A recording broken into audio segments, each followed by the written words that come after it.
यहाँ पर हम महोत्सव मना रहे हैं। ये महोत्सव केवल जीत का महोत्सव नहीं है, ये महोत्सव केवल भारतीय जनता पार्टी के जीतने का महोत्सव नहीं है, ये महोत्सव भारत की जीत का महोत्सव है। केवल बीजेपी नहीं जीता, भारत जीता है, भारत का जन जन जीता है, भारत का एक एक आदमी जो राष्ट्रवाद के साथ इस भारत में खड़ा है, ऐसा एक एक आदमी आज विजयी हुआ है। इसलिए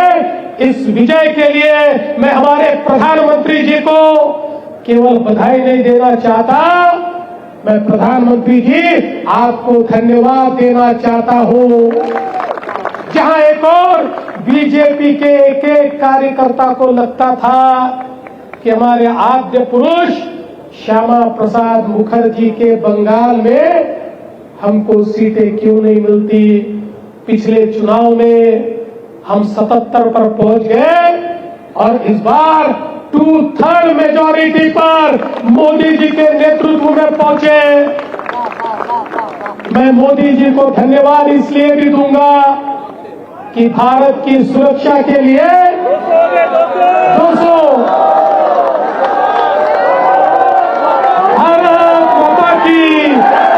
भारत माता की, ये तो बहुत बड़ा खेला हो गया।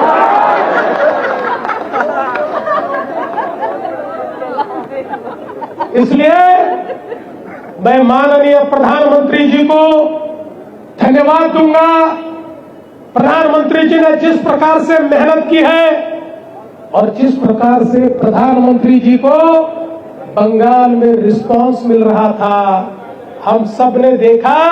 उसी समय हम समझ रहे थे, एक इस प्रकार से हुजूम हमको देखने को मिलता था, एक उत्साह देखने को मिलता था, मानो गांव के गांव खाली होकर प्रधानमंत्री जी को देखने के लिए आते थे और उनके चेहरे पर एक ही बात दिखती थी कि हम तो अब समाप्त हो गए, हमारी आने वाली पीढ़ियां अगर कोई संवार सकता है तो वो मोदी जी संवार सकते हैं। ये समझकर लोग मैदान में आए और हमारे अमित भाई ने तो टीएमसी के गुंडों को ऐसे बंद कर दिया, टीएमसी के गुंडों में हिम्मत ही नहीं रही कि आकर वो कोई हंगामा खड़ा कर पाए। देश के इतिहास में ये पहला चुनाव है बंगाल में जहां पर किसी की मौत नहीं हुई, जहां पर कोई घायल नहीं हुआ। अगर देश के फोर्सेस चाहे तो किस प्रकार से काम कर सकते हैं। मैं तो चुनाव आयोग को धन्यवाद देना चाहता हूं कि आपने वो करके दिखाया है कि देश का लोकतंत्र आज ऊंचा हुआ है और हम पूरी ऊंचाई के साथ भारत रत्न डॉक्टर बाबा साहब आंबेडकर जी को धन्यवाद देते हैं कि आपने जो लोकतंत्र हमको दिया उसका विजय हमने पहली बार बंगाल के अंदर इस चुनाव में आज देखा है। दोस्तों, हमारे अमित भाई ने जिस प्रकार की स्ट्रेटेजी तैयार की, हमारे अध्यक्ष नितिन नवीन जी ने जिस प्रकार का काम किया, हमारे बंगाल के प्रदेश अध्यक्ष हो, हमारे शुभेंदु अधिकारी हो, हमारे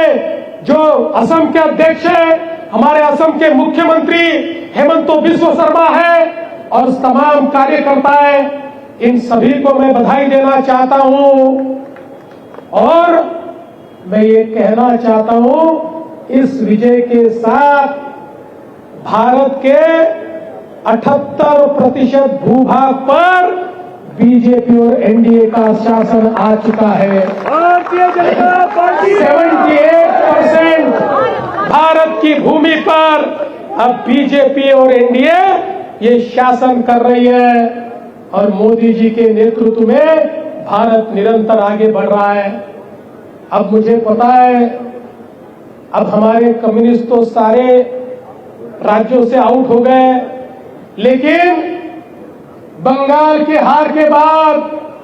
अब आश्चर्य मत मानना कि आज या कल ममता दीदी प्रेस कॉन्फ्रेंस करेगी और ईवीएम पर ठिकरा फोड़ेगी, क्योंकि केरल में तो ईवीएम सही चलते हैं लेकिन बंगाल में ईवीएम बदल जाते हैं। लेकिन आप एक बात यकीन मानिए, ये करारा जवाब उन सभी को है जिन्होंने देश के इंस्टीट्यूशंस को अपमानित किया, जिन्होंने देश के इंस्टीट्यूशंस, जो इंस्टीट्यूशन हमारे संविधान ने तैयार किए, जो इंस्टीट्यूशन भारत रत्न डॉक्टर बाबा साहेब अम्बेडकर जी ने हमको दिए, उनको अपमानित करने का काम जिन जिन लोगों ने किया, उनको एक करारा जवाब है। जो कहते हैं इलेक्शन कमीशन गलत है, जो कहते हैं सुप्रीम कोर्ट गलत है, जो कहते हैं रिजर्व बैंक गलत है, जो कहते हैं सीएजी गलत है, जो कहते हैं देश की संसद गलत है, ऐसे सभी को करारा जवाब आज बंगाल की जनता ने देकर दिखा दिया कि हमारे संविधान ने जो संस्थाएं तैयार की है, उन संस्थाओं की ताकत क्या है, ये अब दुनिया ने देखा है।